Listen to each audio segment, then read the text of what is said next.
A mediados del siglo XV, el Imperio Otomano se extendía desde la actual Turquía, conocida como Anatolia, hasta el interior de los Balcanes. Solo existía una excepción. Para el sultán otomano debió de ser una mortificación el que, a pesar de que sus territorios se extendían desde el interior de Asia hasta adentrarse en Europa, todavía quedase en el mismo centro de sus dominios la presa más importante de todas aún sin conquistar. Se trataba de la ciudad de Constantinopla, la ciudad más poderosa, rica y magnética del mundo entero, todavía en manos del moribundo Imperio Bizantino.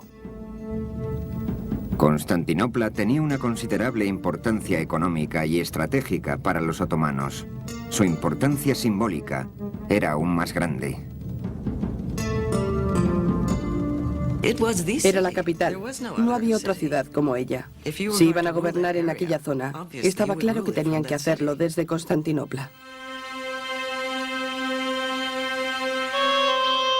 Se dice que el objetivo de reclamar Constantinopla fue decretado por el mismo Mahoma.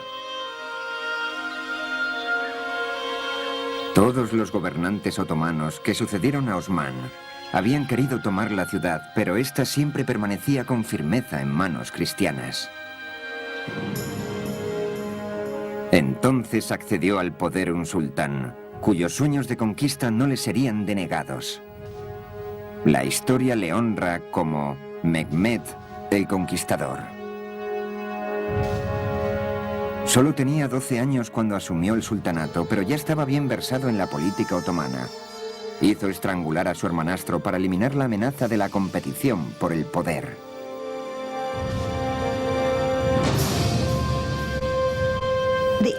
Para ellos, el imperio significaba mucho más que la familia. Debían impedir que el imperio se fragmentara, como había sucedido con otras dinastías turcas que habían gobernado el mundo islámico. Por eso, cuando un nuevo sultán accedía al poder a la muerte de su padre, todos los otros hermanos debían ser eliminados. Esto prevenía la segmentación del imperio. Puede que fuera cruel, pero funcionaba para los otomanos. Cuando finalmente accedió al poder tras la muerte de su padre, se produjo un cambio enorme en la política del Imperio Otomano y en la dirección de una energía mucho mayor. De inmediato, Mehmed puso sus ojos en la única presa tan grande como sus ambiciones. Mehmed tenía que conquistar Constantinopla. No tenía alternativa. Constantinopla era como una joya perfecta o una fruta deliciosa que esperaba ser cogida. A mediados del siglo XV, la ciudad solo era una sombra de lo que había sido. La población había descendido de 400.000 a 50.000 habitantes. Aún así, el ejército que intentara sitiarla estaría en enorme desventaja. Constantinopla estaba masivamente fortificada y rodeada de agua en 3 de sus lados.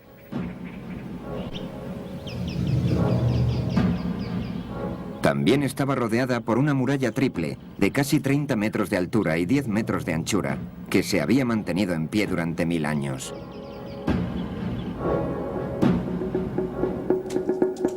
Pero Mehmed tenía un plan para esa muralla. La superioridad militar otomana se debía en parte a su sofisticado y múltiple uso de la pólvora.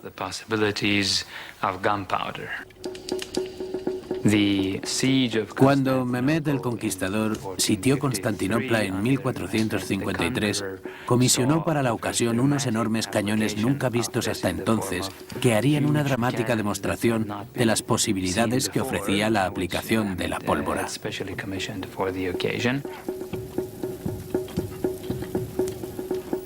Anteriormente, los cañones habían sido ensamblados con planchas de metal forjado unidas con ganchos. Disparaban proyectiles de piedra con apenas un poco más de fuerza que una catapulta. La nueva generación de cañones estaban formados de bronce sólido y llenos de la suficiente pólvora como para lanzar balas de cañón metálicas con fuerza demoledora. Pero Mehmed no había puesto sus esperanzas solamente en los cañones. El canal, de casi 2 kilómetros de ancho que formaba el estrecho del Bósforo, era todo lo que conectaba a la ciudad con el Mar Negro. Si Mehmed conseguía cortarlo, Constantinopla estaría en su poder. Necesitaba construir una fortaleza cuya posición estratégica le permitiera cortar el estrecho.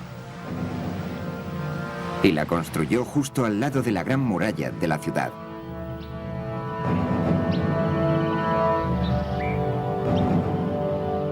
Les llevó menos de 4 meses construir una masiva ciudadela de 7 torres, llamada Rumeli Hisar. Se dice que el mismo Mehmed transportó piedras durante la labor de construcción. Tan pronto como estuvo terminada, apretó la soga alrededor del cuello del Bósforo. El primer barco que desafió sus órdenes de detenerse fue hundido, su tripulación decapitada y su capitán empalado en las murallas del castillo.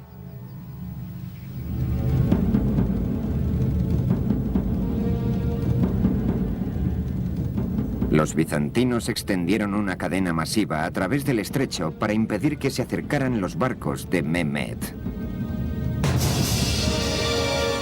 El 22 de abril de 1453, la ciudad sitiada contempló con horror cómo las tropas de Mehmed alzaban sus barcos a tierra firme y luego los deslizaban sobre planchas engrasadas más allá de la barrera.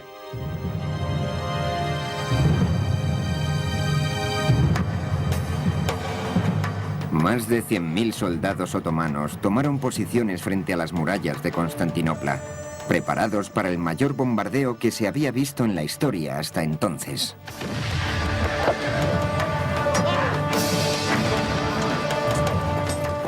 Bajo un fuego incesante, los 7.000 defensores cristianos de la ciudad resistieron durante casi un mes. Llenos de desesperación, los bizantinos que habitaban en la ciudad suplicaron la ayuda de sus hermanos cristianos de todo el continente. Pero por supuesto, la Europa del siglo XV era incapaz de montar ningún tipo de oposición organizada para combatir la amenaza turca del este.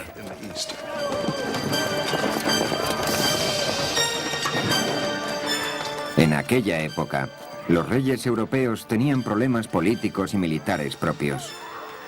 Constantinopla tendría que arreglársela sola.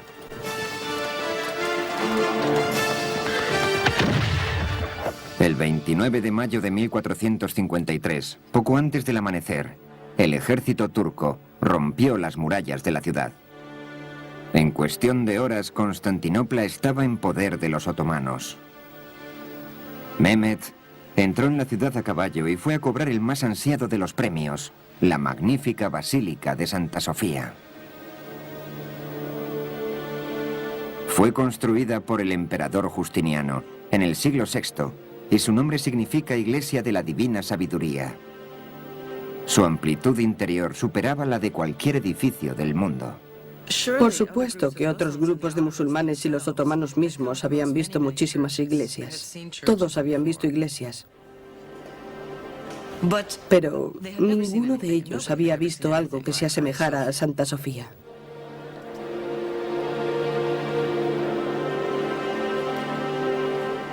Santa Sofía o Sofía, como era denominada en turco, era una de las maravillas arquitectónicas del mundo. Su cúpula era la más grande y elevada de la historia y estaba bellamente adornada con oro y mosaicos. Y era de una amplitud increíble. Para Mehmed constituyó un grandioso botín. Dentro de la iglesia se elevó una voz turca, proclamando en árabe el primer fundamento del Islam. No hay más Dios que Alá, y Mahoma es su profeta.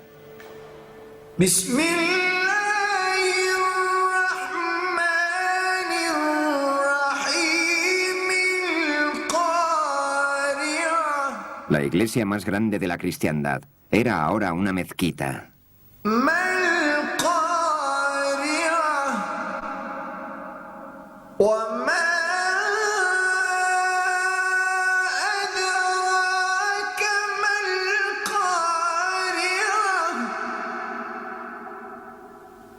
يوم يكون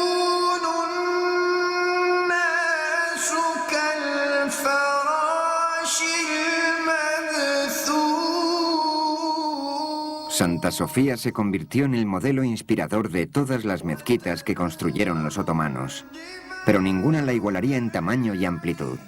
Santa Sofía pertenecía a Mehmed el Conquistador. La noticia de su triunfo conmocionó al mundo entero. Para los europeos suponía un desastre. Después de todo, Constantinopla era la segunda Roma. Era la capital de Constantino y el símbolo del dominio cristiano en el este.